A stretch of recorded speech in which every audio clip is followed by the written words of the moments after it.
Hello student, welcome to railway inside Bangla. আমি তোমাদের Sovan sir, সবাইকে শুভ সপ্তমীর শুভেচ্ছা। আমি চলো আজকে কারেন্ট অ্যাফেয়ার্স শুরু করি।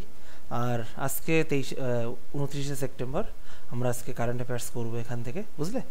আর আমি চেষ্টা করব পুজোর প্রত্যেকটা দিন কারেন্ট অ্যাফেয়ার্স দেওয়ার, কারণ কারেন্ট অ্যাফেয়ার্স তো প্রত্যেকটি দিনে মানে প্রত্যেক দিনেরই বিষয়। মানে প্রত্যেক দিন তুমি যদি কারেন্ট অ্যাফেয়ার্স একটু একটু করে পড়ো, দেখবে তোমার চাপও পড়বে না এবং সেটা খুব ভালোভাবে তোমার রেডি হয়ে যাবে, বুঝলে। তাই আমি বলবো যে প্রত্যেক দিন চলে আসো 6টা 15, প্রত্যেক দিন ক্লাস হয় আমাদের, আর ক্লাসগুলো তোমরা অ্যাটেন্ড করো, কেমন? চলো।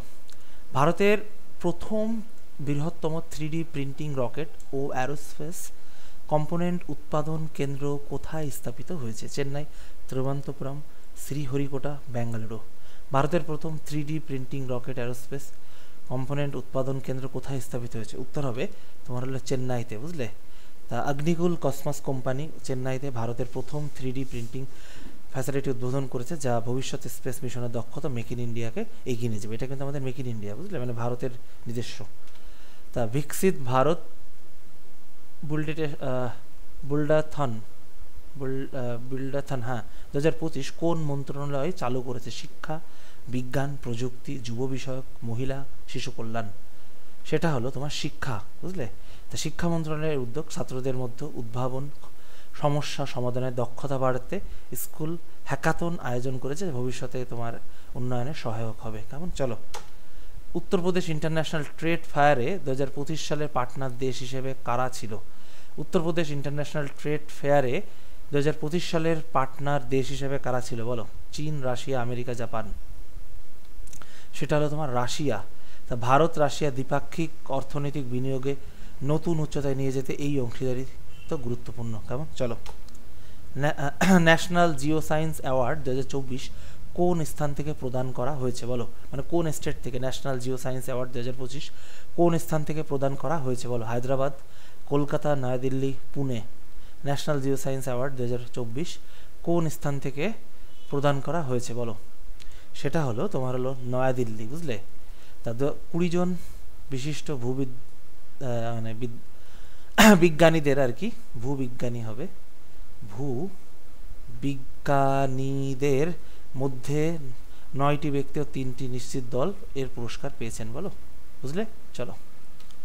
5 প্রধানমন্ত্রী নরেন্দ্র মোদী কোন দুটি শহরের সংযোগকারী অমৃত ভারত এক্সপ্রেস 13তম ট্রেনটি উদ্বোধন করেছেন? মানে কোন দুটি শহরকে কানেক্ট করবে যে ট্রেনটা, সেটা 13তম, মানে অমৃত ভারতের 13তম ট্রেন, সেটা কোন দুটো শহরকে, যেটা আমাদের মাননীয় প্রধানমন্ত্রী নরেন্দ্র মোদীজি উদ্বোধন করেছেন, কোন দুটো শহরকে কানেক্ট করবে? সেটা হলো তোমার সুরাট ও ব্রহ্মপুত্র, বুঝলে, ব্রহ্মপুর আর কি। তা এই নতুন ট্রেন পশ্চিম গুজরাট ও পূর্ব ভারতে যোগাযোগ বাড়াবে, বুঝলে, সুরাট ও ব্রহ্মপুর, কেমন? চলো।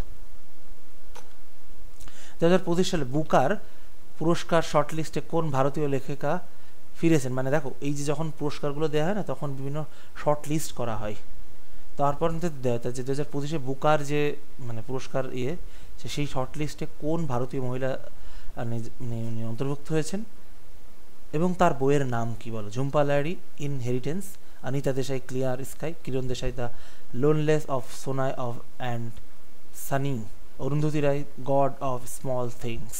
কোনটা হবে বলো? প্রত্যেক দিন ক্লাসের আগে ক্লাসের লিঙ্ক, ক্লাসের পর ক্লাসের পিডিএফের জন্য টেলিগ্রামে গিয়ে সার্চ করো railway inside Bangla, railway inside Bangla, বুঝলে, রেলওয়ে ইনসাইড বাংলা,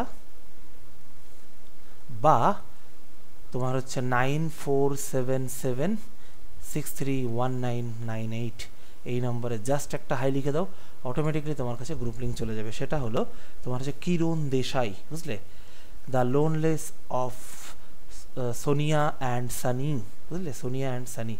কিরণ দেশাই দ্বিতীয়বারের মতো বুকার জিততে পারেন, যা ভারতীয়দের একটা মানে আমাদের সাহিত্য আন্তর্জাতিক গৌরব বাড়বে, কেমন? চলো। 7 কোন উৎসবে দিল্লি 200 জনের খাদ্য বিষক্রিয়া ঘটেছিল মূলত কোন বস্তু থেকে? মানে দিল্লিতে একটা হয়েছিল যেখানে 200 জনের আর কি ফুড পয়জন হয়েছিল, সেটা কোথায়? গমের একটা বুকুইট ফ্লাওয়ার, দুধ, চিনি, কিসের দ্বারা হয়েছিল এটা?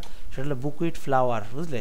তো নবরত্ন উৎসবে ব্যবহৃত বুকুইট ফ্লাওয়ার যা খাদ্য বিষক্রিয়া হয়েছে, যা স্বাস্থ্য ও খাদ্য নিরাপত্তায় গুরুত্ব তুলে ধরে, কেমন? চলো। 8 আফসা আফসা এর মেয়াদ কোন রাজ্যে 3টি জেলায় আরও 6 মাস বাড়ানো হয়েছে বলে। মণিপুর, অসম, নাগাল্যান্ড, অরুণাচল, কোন 3টি স্টেটে আরও 6 মাস বাড়ানো হয়েছে বলো? সেটা হলো তোমার অসমে, বুঝলে। তা AFSPA আর্ম ফোর্স স্পেশাল পাওয়ার অ্যাক্ট নিরাপত্তা আইন শৃঙ্খলাজনিত কারণে ভারতের উত্তর পূর্ব রাজ্যে প্রয়োগ হয়েছে। এটি রেল ও পুলিশের ক্ষেত্রে ইম্পর্টেন্ট আছে। কেমন? চলো। RCPL কোন মন্ত্রণালয়ের সাথে তোমার 40,000 কোটি টাকার মৌ স্বাক্ষর করেছে বলো? মানে মৌ করেছে মানে একটা চুক্তি স্বাক্ষর করেছে বলো। RCPL কোন মন্ত্রণালয়ের সঙ্গে 40,000, বুঝলে, 40,000 কোটি টাকার মৌ স্বাক্ষর করেছে? খাদ্য প্রক্রিয়াকরণ, কৃষি, তথ্য প্রযুক্তি, বিজ্ঞান প্রযুক্তি বলো। সেটা কোনটা হবে? সেটা হলো, তাড়াতাড়ি উত্তরটা দেখি, সেটা হলো তোমার খাদ্য প্রক্রিয়াকরণ, বুঝলে। Reliance consumer products limited, RCPL full form মনে রাখবে। SSCর পরীক্ষাগুলো মূলত যদিও আসে এটা। তো ভারতের ফুড প্রসেসিং মন্ত্রণালয়ের সঙ্গে বিশাল মৌ স্বাক্ষর করেছে, যা শিল্প অর্থনীতির ক্ষেত্রে গুরুত্বপূর্ণ হবে। কেমন? চলো। ভারত সরকার কোন কর্মকর্তার বক্তব্য অনুযায়ী 26 মার্চ 2026 বামপন্থী চরমপন্থার অবসান হবে? মানে কোন কর্মকর্তা, মানে কোন পোস্ট থেকে বলেছেন? প্রধানমন্ত্রী বলেছেন, স্বরাষ্ট্রমন্ত্রী, বিদেশমন্ত্রী না অর্থমন্ত্রী? মানে কে বলেছে যে বামপন্থার চরমপন্থী যেটা আর কি, নকশালপন্থী যেটা আছে আর কি, তার অবসান ঘটবে? সেটা কোথা থেকে? সেটা হলো তোমার স্বরাষ্ট্রমন্ত্রীজি বলেছেন। স্বরাষ্ট্রমন্ত্রী অমিত শাহ বলে যে বাম চরমপন্থা শীঘ্রই শেষ হবে, এটি নিরাপত্তা ও পুলিশের জন্য খুব প্রাসঙ্গিক। কেমন? চলো। 11 ভারত সরকারের কোন কর্মকর্তা বক্তব্য অনুযায়ী মার্চ 2026, আচ্ছা এইটা স্বরাষ্ট্রমন্ত্রী একই হয়ে গেছে। চলো চলো। ভারতের কোন সংগঠন UNGA স্বরাষ্ট্রপদের গৌরবযান নিয়ে অভিযুক্ত করেছে বলো? ভারত কোন আন্তর্জাতিক সংগঠনকে UNGA তে সন্ত্রাসবাদের গৌরবায়ন নিয়ে অভিযুক্ত করেছে বলো? মানে সন্ত্রাসটাকে তার একটা পেশায় পরিণত করেছে, সেটা হলো পাকিস্তান, বুঝলে। পাকিস্তানকে করেছে। জাতিসংঘের বৈঠকে পাকিস্তানের বিরুদ্ধে ভারতের বক্তব্য, যেটা তা আন্তর্জাতিক বিষয় সম্পর্ক থেকে এখান থেকে আসতে পারে। কেমন? চলো। সম্প্রতি কোন দেশ কোন নদীর উৎসব দিল্লিতে অনুষ্ঠিত হয়েছে বলো? সম্প্রতি কোন নদীর উৎসব দিল্লিতে অনুষ্ঠিত হয়েছে বলো? সম্প্রতি কোন নদীর উৎসব দিল্লিতে অনুষ্ঠিত হয়েছে বলো? সেটা হলো যমুনা। তো যমুনা নদীর উৎসব পরিবেশ ও জলসম্পদ রক্ষায় মানুষদের সচেতনতা বাড়াতে এটা সহায়তা করবে। কেমন? চলো। আচ্ছা চলো, আজকের ক্লাসে অবধি। আর রেলওয়ে ইনসাইট বাংলা আমাদের টেলিগ্রাম চ্যানেল, আমাদের চ্যানেলটা সাবস্ক্রাইব করে নাও, বা শোভন স্যার লিখে সার্চ করলেই হবে, বা এই নম্বরে হাই লিখলে অটোমেটিকলি গ্রুপ লিঙ্ক চলে যাবে। তো চলো, আজকের ক্লাসে অবধি। কালকে দেখা যাবে আবার, কালকে দেখা হবে।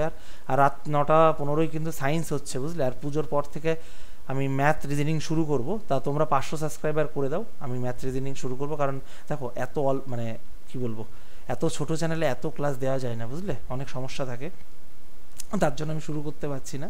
তো তোমাদের কাছে অনুরোধ, তোমরা শুরু করে দাও, মানে একটু সাবস্ক্রাইবটা বাড়িয়ে দাও, ভিডিওটা শেয়ার করো, এবং তোমাদের ক্লাসটা কেমন লাগলো সেটা সম্পর্কে কিন্তু প্লিজ কমেন্টে লেখো সবাই। কেমন? চলো, টাটা।